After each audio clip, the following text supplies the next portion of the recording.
Hi guys, welcome back to my vlog. Another day, another gala. So today, family day out ulit kami. And nasa Monte Maria kami, which means holy place with very unholy people. Pagdating pa lang namin, naglakad-lakad na agad kami around the place. And syempre, hindi mawawala yung classic family chaos. Like, walang sense of direction, parang field trip ng mga nawawalang bata.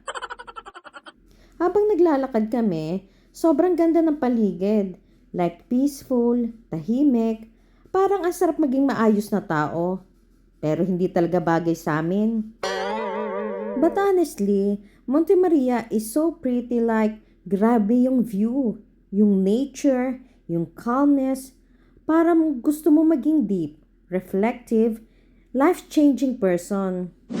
And habang tumatagal yung lakad, nagiging mix na siya ng everything. Group tour, survival, cardio workout, and emotional damage.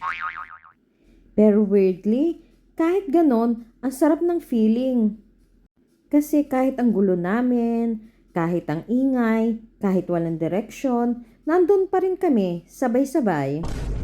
Yung sabay-sabay kayong pagod, gutom, sabog, pero tumatawa pa rin kahit wala naman nakakatawa.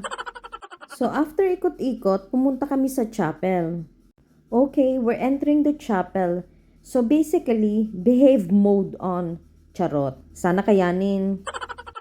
Medyo nag-tone down kami dito. Kahit papano, respeto naman.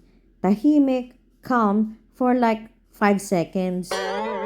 Hindi mo na kailangan magsalita dito. Kasi parang alam mo na, may nakikinig kahit silent ka lang. Ang weird pero comforting. Like, kahit magulo life mo, you still end up here. Kahit saglit lang. Tapos syempre, after maging holy, back to pagiging matakaw. Kumain kami after at doon na naman lumabas ang tunay na kulay ng pamilya ko. Honestly, yun yung masaya eh.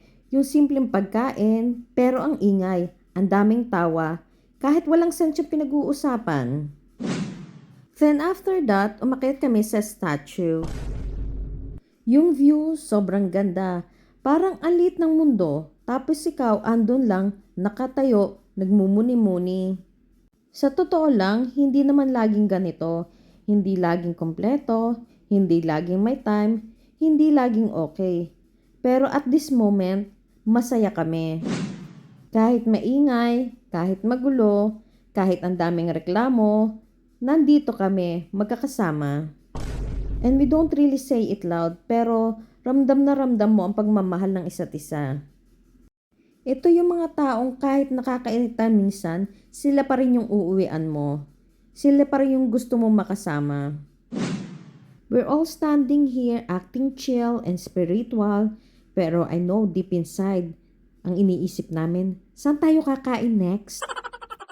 So after namin mag-emote ng very slight, bumaba na kami using the elevator. Habang naghihintay kami, parang doon nag-sink in lahat. Na yung buong araw, hindi lang siya about sa lugar. Hindi lang siya about sa pictures, sa pagkain, or sa pagod. It was about us. Yung gulo, yung tawanan, yung mga maliliit na moment na hindi mo napapansin, pero yun pala yung magiging pinaka-importante. Okay, wait. Masyado na tayo nagiging madrama.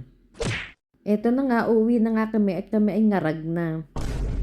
But wait, joke aside, ang nice lang actually na kahit pagod kayo ay masaya pa rin kasi kasama mo ang pamilya mo. Hindi man perfect, hindi man emote lagi, pero nandyan lang sila. And somehow, that's enough. And that's it guys. This is Juvie Carino and I thank you.